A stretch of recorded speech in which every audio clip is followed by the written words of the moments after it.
Hey guys, welcome to A Connection is a Connection, where every story reminds us of how powerful human connection really is. In each episode, we dive into real conversations filled with laughter, honesty, and the kind of moments that make you stop and think. So, let's get started.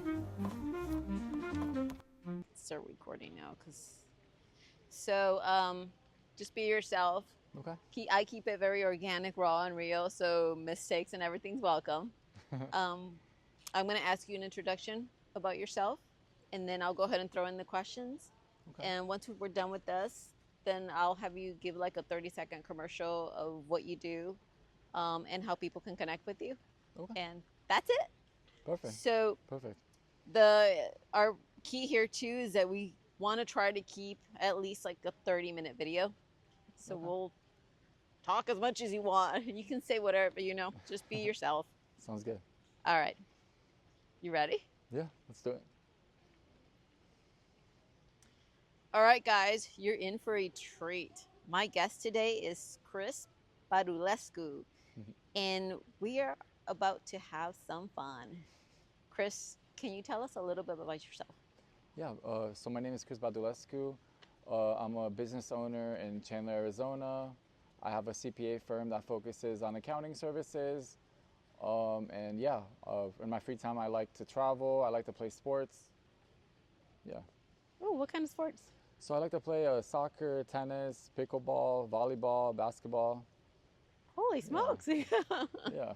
Where do you like to travel? Well, it depends. So my mom lives in Montreal, so I'm actually going there next week to visit her in Canada. Yeah. And originally from Romania. My family's from there, so I go there like once a year, and then I like going to like beach places like Miami and Cuba and things like that. Nice. Yeah. Nice. Thank you. All right. You ready for the questions? Yeah. Okay. What was your biggest challenge in life?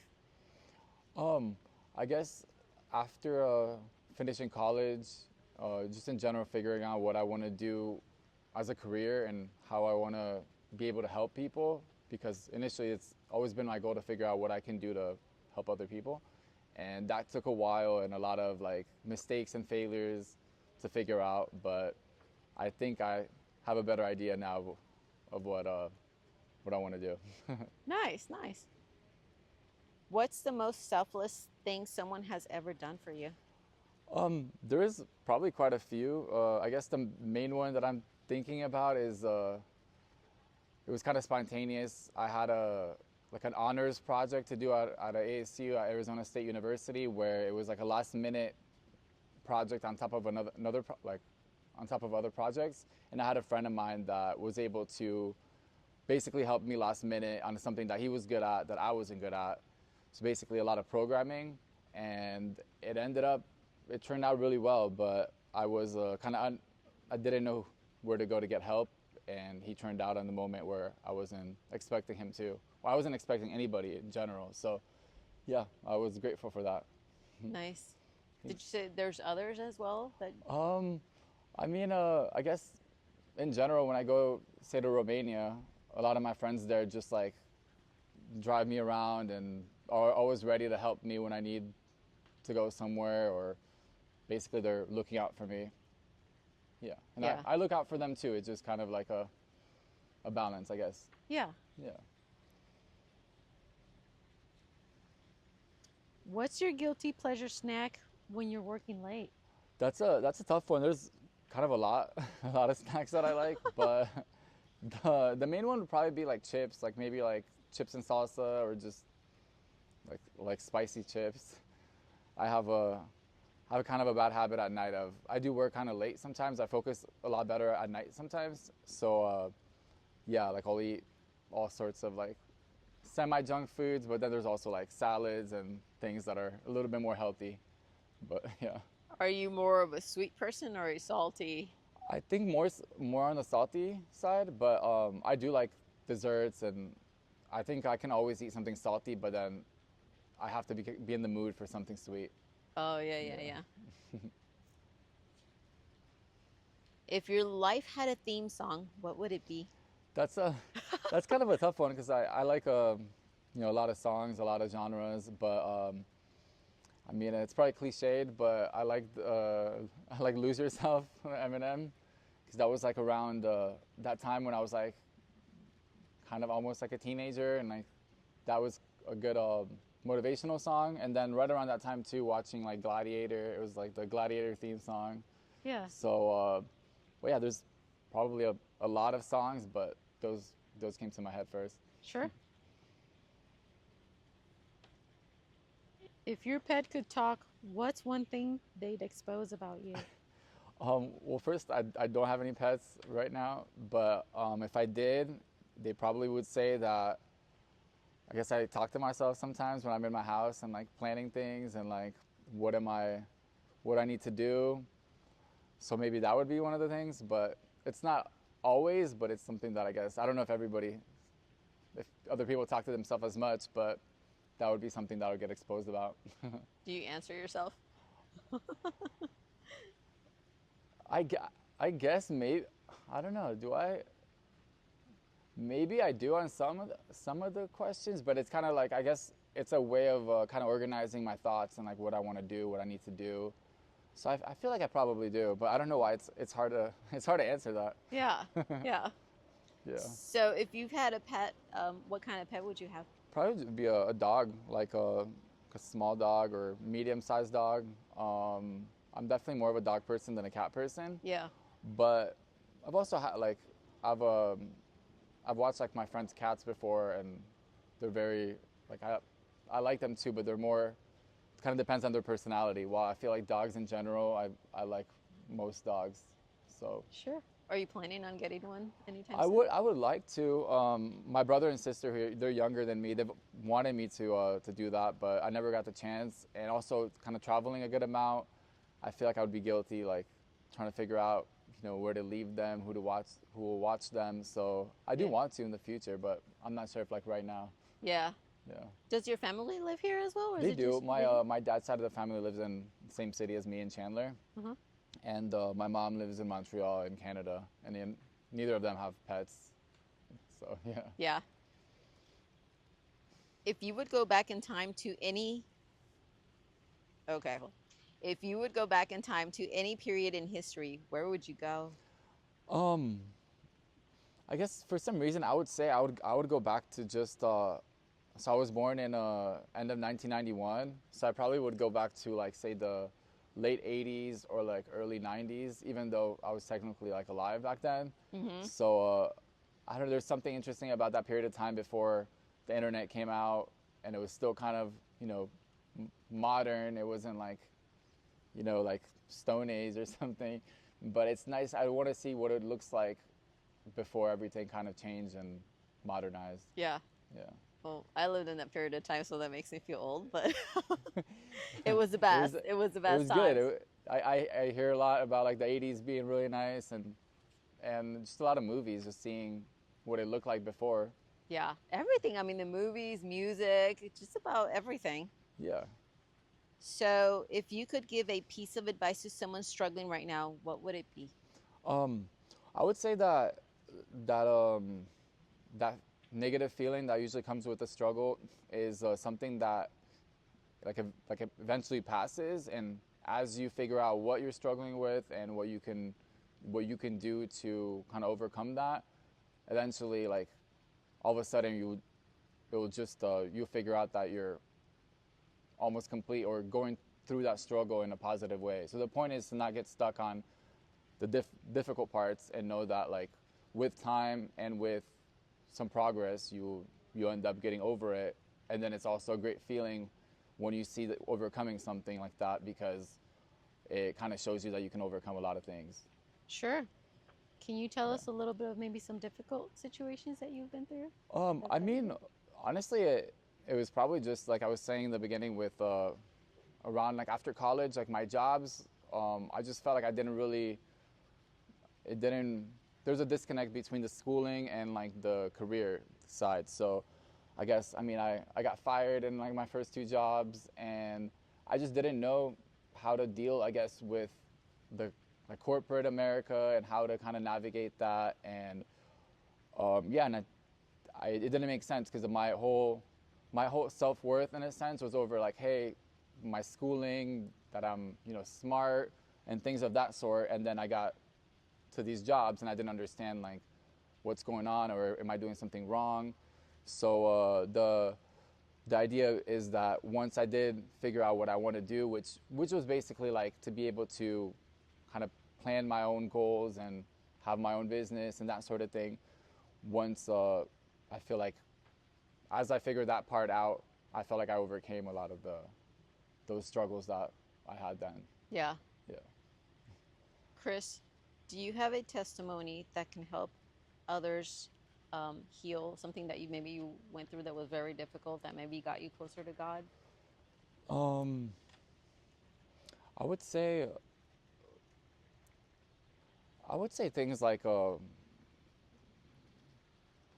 I guess kind of reflection and seeing like what's going on, what's kind of understanding more what's going on in your mind. So for me, it's kind of walking around at night, especially. I feel like leaving my phone at home, that kind of helps me with kind of thinking about what I'm working on or what I'm dealing with, both like business and personal. So I feel like something like that is good. And like meditating, I feel like I don't meditate, like I haven't figured out the meditation side, but also like meditating or praying can also be something, but it requires work. Like I'm still working on that part. But Yeah. what worked well for me is the kind of just walking and disconnecting and leaving your phone at home type thing. Sure. Yeah. Especially the phone. With so much stuff going on. So leaving that is good sometimes. Yeah, absolutely. When do you feel the most at peace with yourself? It's funny. I think it would probably go with the walking around part, because I feel like sometimes I don't know how to relax, especially like in my own home. Like it's like nighttime. I know how to like, go to sleep or watch a movie and go to sleep, but how do I relax and think, and kind of the figuring out the meditation, a way to meditate. For me, it's walking and feeling like yeah, it makes me think, because there's nothing distracting me, and I'm on like a small journey, as I'm walking. So I feel like that helps me kind of understand myself a little bit more. And a lot of times I do feel at peace, and I do feel like relaxed when I do that. Is there like a specific place that you go to that could, like the beach or the mountains, or a place that would Well, help? so I would say in general, like any place that's not super, I don't know, super busy, I guess. Like for example, I'll go hiking, and like if I'm at a beach, I'll walk around cities. I'll do things like that. But mostly it's just walking around where I'm living or where I'm staying. For example, like here, I walk around in Chandler, but then when I'm in Romania, I kind of discover the area around the apartment building there. So it's more about, and a lot of it too for me is like at night, because I feel like you see it so busy during the day, for example, then at night you kind of see a different side of it, and I feel like that kind of that kind of adds like a calming touch to it. Yeah. How was it growing up in Romania? So I technically didn't grow up there. Like I was like one and a half or something. We moved to Montreal and then Chicago, and then eventually we moved to Chandler when I was like 11. But we went there every summer, so I would go. So I've been to Romania like 25 times, or probably more than that. So in a way, I would consider that I grew up in like a month or two a year there. So it's not the same, but it did kind of show like I always had a comparison of what it's like there and what it's like here, and it's also by going there so frequent, but still like every year, not too often. I was able to see how the country changed and what it was like before, and comparing it to now, where it's actually a very nice, peaceful country, while before it was kind of a poor, like off remote area. So I guess from that point of view, I was able to see the improvements of the country I was born in or where I'm from. But I do like, having grown up in America, to feel like there's a lot of things that I learned that my friends in Romania, for example, did not really know about. So, or yeah. Like what kind of things? Like for example, I felt like in here, I felt like I grew up with like all the students in my class. Everyone was diverse from different cultures, and I felt like we're all like very close and had like different aspects to our life. While, for example, in Romania, especially back say 15 years ago, there was not really no kind of diversity. So it was just kind of a different. People just had different point of views that it was kind of all one point of view there before, but then now I see that everything is more, people are more open to like the world around them and other cultures. So I think it was nice kind of seeing that comparison. If you could change one thing about the world, what would it be? Um, I would say for everybody to kind of have an equal chance at like having a good life, like especially for like for kids, I don't know, growing up in bad situations or poor situations. I think it would be nice for everyone to have like a, I mean, it's never going to be fair, but it would be nice for it to be like at least not be a negative start. And this, you know, for kids, but also for anyone living in tough conditions, I feel like it would be nice for everyone to have that be more fair. Would you survive a week in the wilderness with just one backpack? What is the one thing you would bring? So what you were saying, Oh. if I was to survive, or would I survive? Would you survive a week in the Would- wilderness? With, Would- so like, what would I bring? Just a backpack. What would you bring in that backpack? Oh, in that backpack? Uh-huh. I guess, I mean, so yeah, I guess as a disclaimer, like I'm I'm not like the most hands-on person. I feel like that's something I need to work on like repairing, hiking, or like not hiking, camping, things of that sort. But I mean, I would say probably get like I don't know, like some wood, like a hatchet, like maybe like a fork and knife, maybe some like protein shakes or something. Water definitely. Just something Oh, like yeah, water. to have to like make food, make a fire, like a blanket. I don't know how big the backpack is. Like, Let's just say It's like like- medium size, maybe. oh yeah, I would try to make that work somehow. What's the worst haircut or hairstyle you've ever had? Um, I remember like when I was I think in like third grade, my stepmom cut my hair, and like she cut it before and everything was good. But I think this time she like, I don't know, she got too much of it. So I had like this like little line, I think. So I remember when that happened, I was like self-conscious for like a week. But I don't even think it was that bad. I just think once you realize that your hair is something's wrong with it, Yeah. it makes you think like that. But at the same time, I probably chose some hairstyles that didn't fit me. So Oh. probably. But this Okay. situation is the one that I remember closely. I was like, oh yeah, I was not ready for the school day that day. Oh no. Was it first day of school or? No, it was in the school year, but it was still, yeah, it felt like didn't look like it was obvious to everybody, but in reality, it probably wasn't. Yeah. Yeah.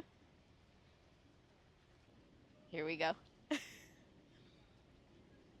What's one thing you've ever done that people would be shocked to learn? I don't know if this fits the requirements exactly, but this happened over time. I've been to I think like 35 countries now. Really? Yeah, yeah. But that's kind of like a mix of all the experiences together. It's not Yeah. a one time. I wish I could say I went skydiving, but I have not done that yet. Oh. Well, you definitely need to do that. Have you? Do you have anything else on your bucket list? Probably dealing with my fear of heights, and yeah, there's definitely I definitely have a whole bucket list. Okay, so I would like to go on a plane on like December 31st or January 1st, and then go like, what would that be? It'd be, I think it's like going west or going a certain direction where you can celebrate New Year's twice. So that's one of the things. But I have a whole list, but actually I have to write it down so I'm ready for questions like this in the future. Nice. Okay. What's one lesson God keeps teaching you over and over again? I think it would be to like keep trying and keep going, and that over time develops discipline. I guess in my challenge has always been how I've been like a motivated person, but then in times where I don't feel the motivation, I know that I have to keep pushing. And so yeah, I would say that just like being consistent and keep going with what it is, whether it's like what you're working on or a struggle that you're going through. It's just like things will get better and better over time. Chris, do you have faith? Yeah, Yeah. I do. So I'm a Christian Orthodox. That's what most people are from Romania. I would say I don't go to church like too often, but I try to pray like every night. And my mom prays a lot, and she like kind of encourages me and like tells me, like if you're having a bad day, just do a prayer and be grateful. Being grateful basically takes away a lot of negative feelings. So yeah, I'm trying to make that a consistent thing. Do you have a close relationship with God? I would say it could be a lot better. Sure. Because for example, you're having say a bad day or something bad happens, it should be right away that you think about like praying. And sometimes I feel like that I need to make that kind of a reaction to something. Yeah. Yeah. Yeah. I know we do that, and it's like, well, I can take care of it, and then you end up falling on your face, and it's like, Yeah. well, I should have prayed about it first, or yeah. Basically, it's something just like this where you feel like you can take it on and you can't, or it's too much that you can't even think about other things. So it's definitely a good thing to keep. It's like a good resource basically that you can always use. Yeah. Chris, thank you so much for taking the time here to spend it with me. Can you give me a 30-second commercial of your business, what you do, and how people can connect with you? Yeah, sure. So basically, my name is Chris Badulescu. I own AZ Easy CPA in Chandler. We offer financial accounting services. So this is anything QuickBooks related, from training you and your staff in QuickBooks to maintaining the QuickBooks, to advisory and fractional CFO services for larger businesses. And yeah, basically our point is to give you value in your business so you can make strategic decisions based off your financials. And yeah, you can give us a call or text at 480-747-3935. And our website is www.azeasycpa.com. So it's like azeasycpa.com. And you can email us at azeasycpa@gmail.com. Perfect. Thank you for having me. Thank you so much, and stay tuned for the next one.